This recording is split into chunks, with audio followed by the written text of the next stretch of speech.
नमस्कार, DJ news के खास कार्यक्रम सेहत में आपका एक बार फिर से स्वागत है।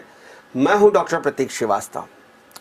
आजकल चिकित्सा विज्ञान में यानी कि मेडिकल साइंस में फिजियोथेरेपी का महत्व बहुत लगातार बढ़ता जा रहा है। किसी भी बीमारी के बाद पोस्ट केयर जिसको हम कहते हैं, ऑपरेशन के बाद या बीमारी के बाद जो हम जिसको हम सुधार की प्रक्रिया कहते हैं, उसमें फिजियोथेरेपी ने अपना महत्वपूर्ण स्थान बना लिया है।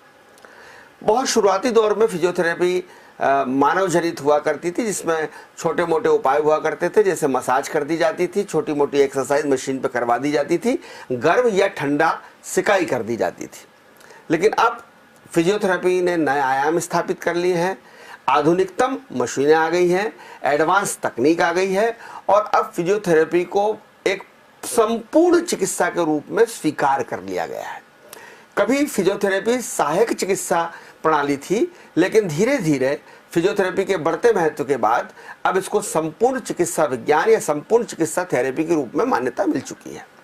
खासतौर पर ऑपरेशंस के बाद, खासतौर पर जब स्पेशल चाइल्ड होते हैं, जो मानसिक रूप से बाधित बच्चे होते हैं, खासतौर पर न्यूरो अटैक्स आने के बाद, ब्रेन हेमरेज होने के बाद या क्लॉट जम जाने के बाद जिस तरह की न्यूरो संबंधी समस्याएं आती हैं, उसमें फिजियोथेरेपी का योगदान बहुत ज़्यादा होता है। इसी तरीके से एक्सीडेंट होने के बाद, हाथ पांव टूटने के बाद,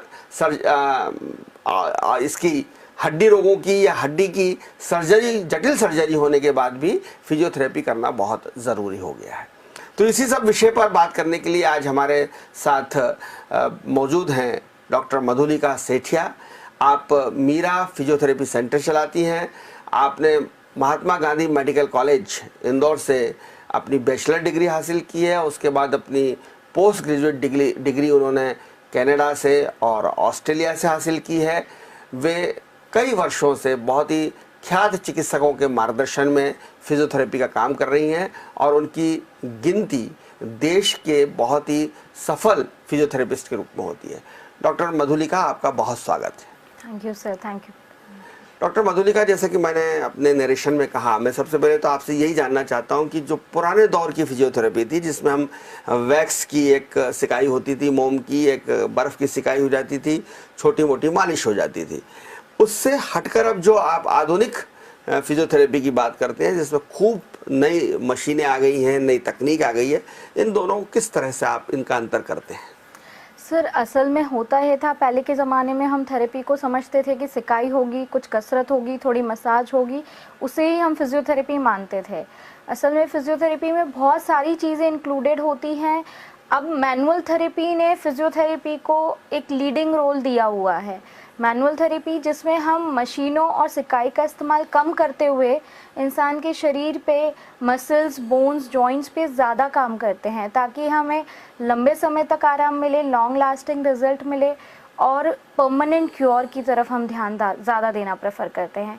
आजकल की फिजियोथेरेपी ने एडवांसमेंट्स के रूप में ऑस्टियोपैथी, कायरोप्रैक्टिक और एडवांस इक्विप्ड मशीन्स को ये ऑस्टियोपैथी और कायरोप्रैक्टिक ये क्या है? मेरे लिए नए शब्द, मैं जानना चाहूँगा इस आपके बारे में। सर, ऑस्टियोपैथी असल में डायग्नोसिस, ट्रीटमेंट और जो भी आपका दर्द या तकलीफ़ या समस्या है उसको जानने का, उसको समझने का एक नए तरीका का रूप है।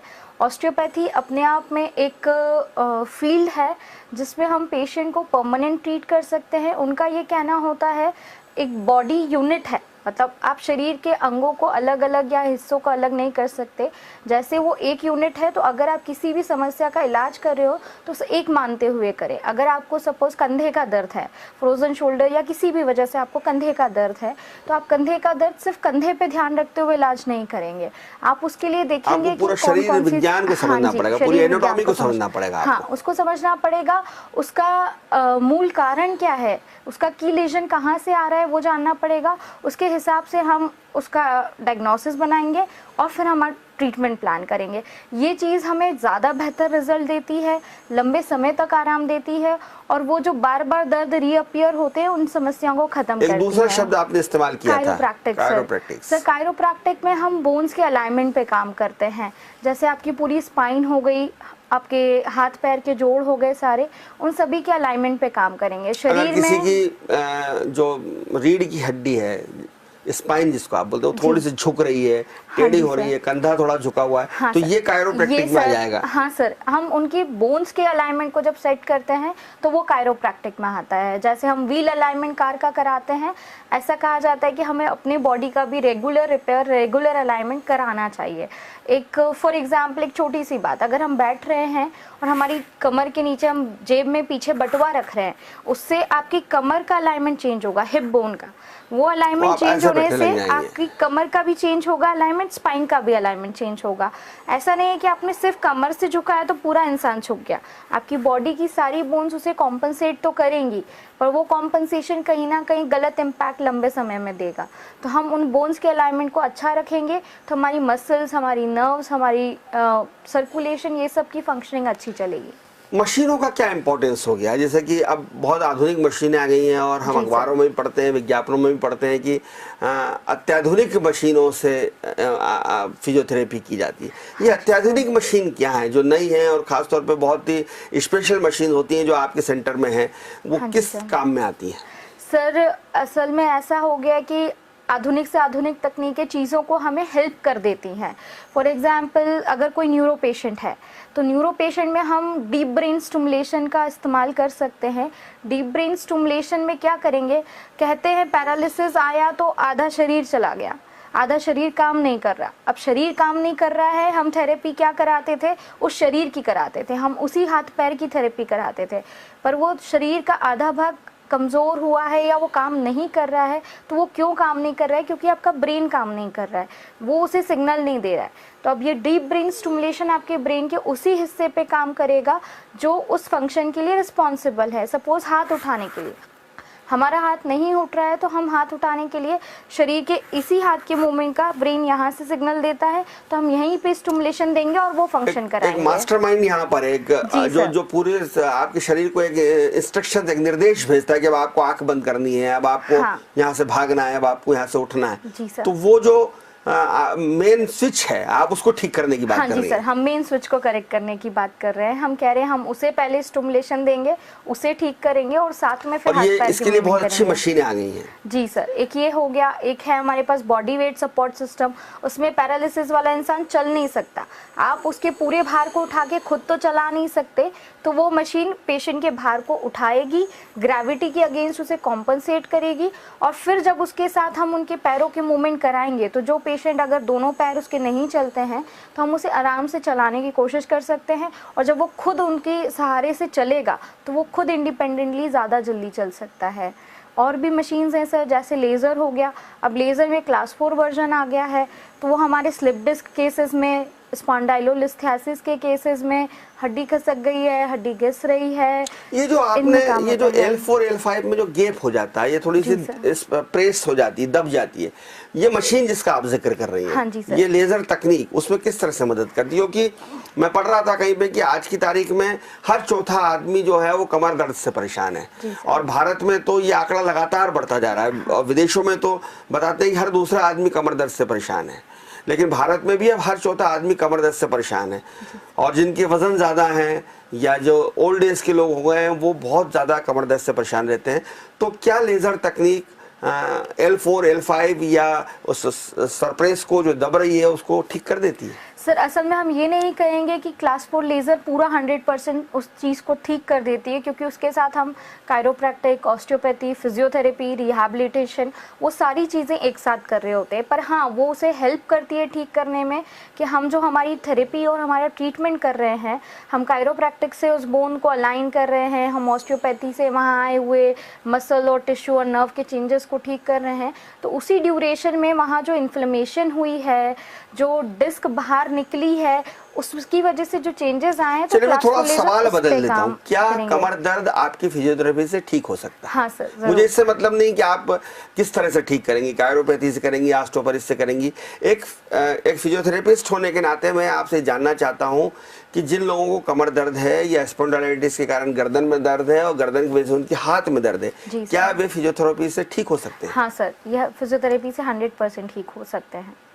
ये आपका विश्वास है या ये सिर्फ फिजियोथेरेपी की मार्केटिंग है? नहीं सर, ये मेरा विश्वास है, हम रोज यही काम कर रहे होते हैं। लोग ठीक हुए हैं? हाँ सर, हमने काफ़ी पेशेंट्स ठीक किए हैं।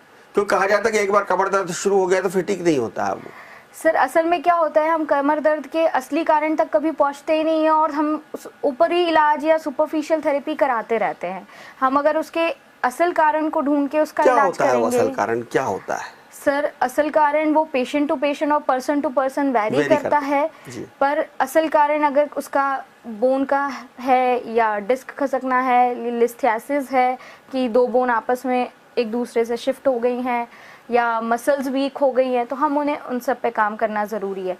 हम अगर इंडिया की बात करें तो काफ़ी हद तक ये कारण हमारी ergonomics day to day lifestyle से भी रिलेट करता है।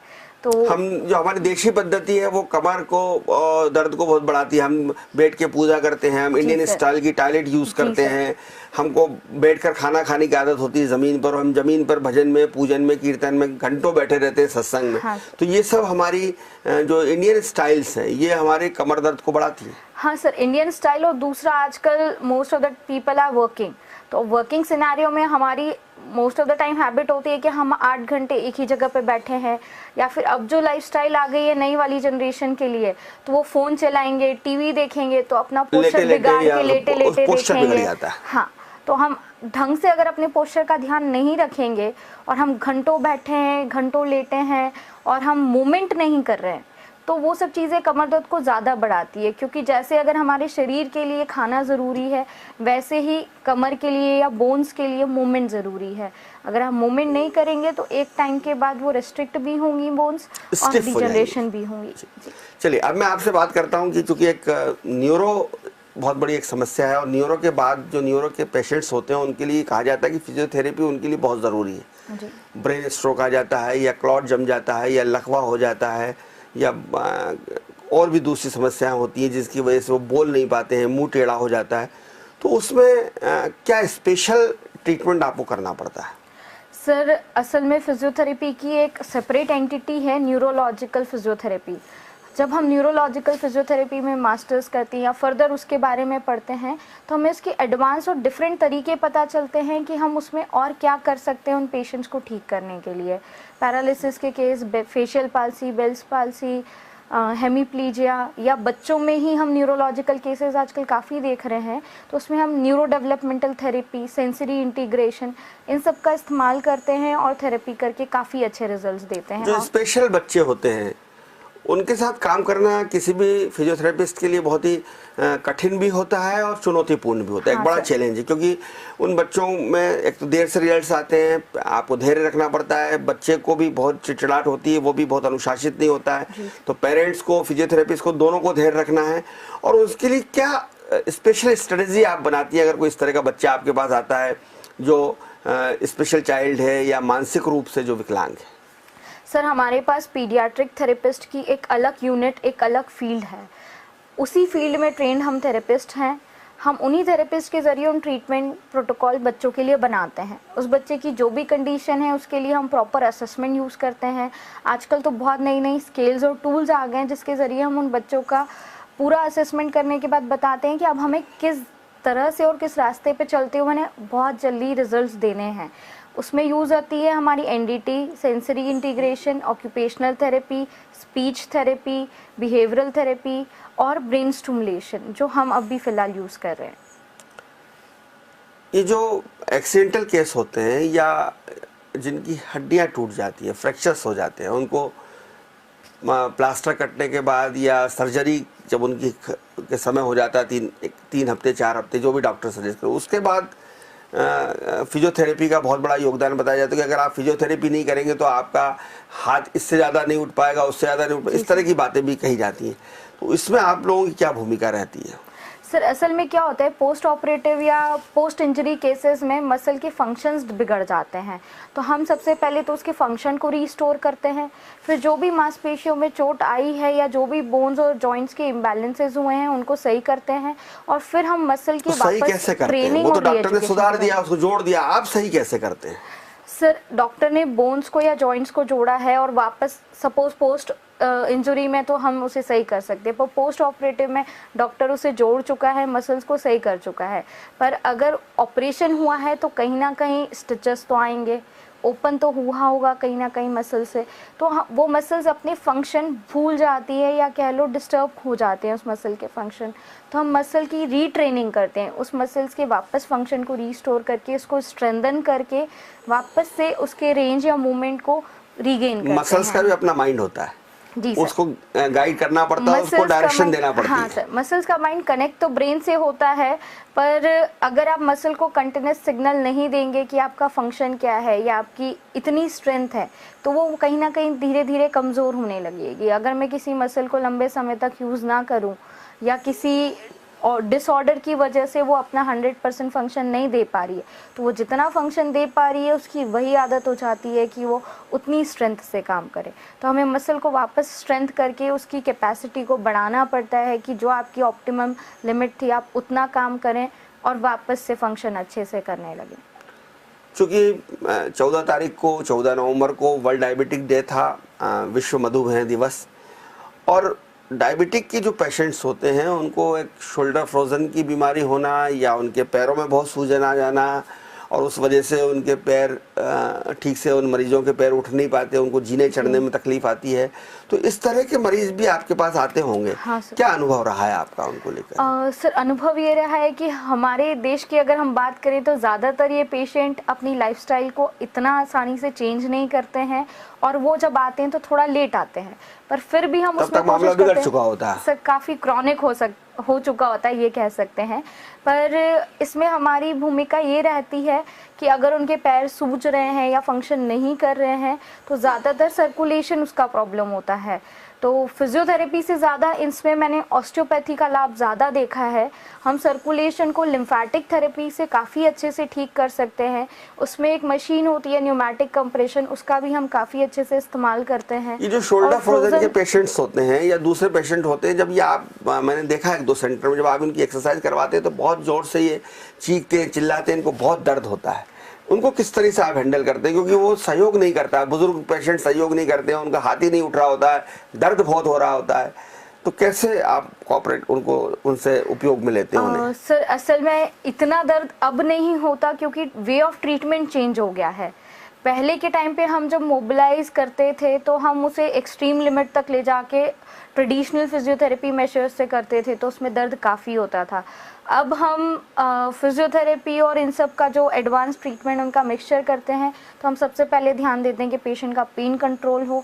50% पेन कंट्रोल पे वो आ जाता है, और जब हम ट्रीटमेंट डे 1 पे भी मैनुअल थेरेपी के साथ स्टार्ट करते हैं तो ये ध्यान रखते हुए करते हैं कि पेशेंट का पेन लिमिट क्रॉस नहीं करते हुए हम उसको रेंज दें, जो कि हम दे पाते हैं क्योंकि हम शोल्डर एक जॉइंट से नहीं बना है, शोल्डर में मल्टीपल आसपास के जॉइंट इन्वॉल्व है, तो हम सबका ख्याल करते हुए उनके मूवमेंट्स लेकर आते हैं। 2 तरह के पेशेंट आपके पास आते होंगे। एक तो डायरेक्ट पेशेंट्स आपके पास आ जाता है कि मुझे कमर में दर्द है, मुझे ये परेशानी, मैं फिजियोथेरेपी कराना चाहता हूँ, और एक पेशेंट्स वो आपके पास आते हैं जो डॉक्टर द्वारा आपके पास भेजे जाते हैं।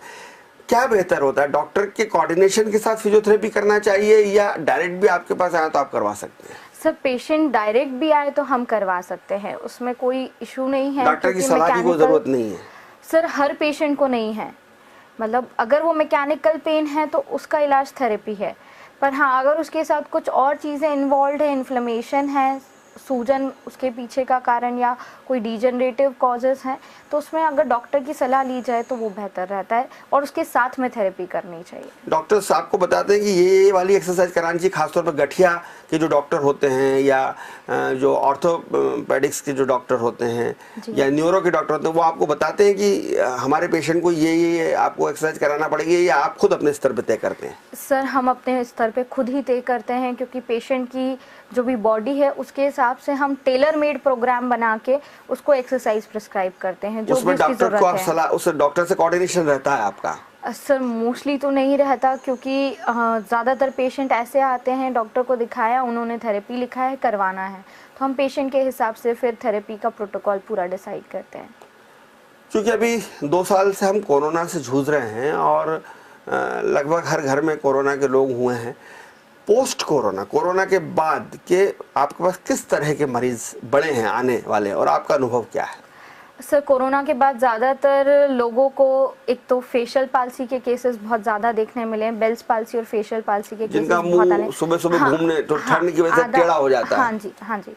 तो ये चीज़ कोरोना के साथ हमें ज़्यादा देखने मिली है। अदर देन जो मोस्ट कॉमन कॉज है लंग अफेक्ट होना, तो लंग की वजह से ब्रीदिंग इफेक्ट हो गई है, हमें लंग्स में प्रॉब्लम आ रही है, हमारी ब्रीदिंग कैपेसिटी या हमारी रनिंग कैपेसिटी, सांस जल्दी भरना, ये सब की समस्याएं आ रही है। पहले से हमारा एंडोरेंस लंग्स वाले मामले में फिजियोथेरेपी का क्या लेना देना? लंग्स में वो तो प्राणायाम है उसके लिए, तो या सीटी बजाना है, सैक्सोफोन बजाना है, उसमें भी फिजियोथेरेपी काम करती है लंग्स के मामले में? हाँ सर, लंग्स के मामले में वो कैसे, मैं समझना चाहता हूँ। सर उसके लिए सेपरेट एक एंटिटी होती है, कार्डियक यूनिट। कार्डियक थेरेपिस्ट जो होते हैं, कार्डियो फिजियोथेरेपिस्ट, वो उसमें आपके थोरैक्स और आपके चेस्ट पे काम करते हैं।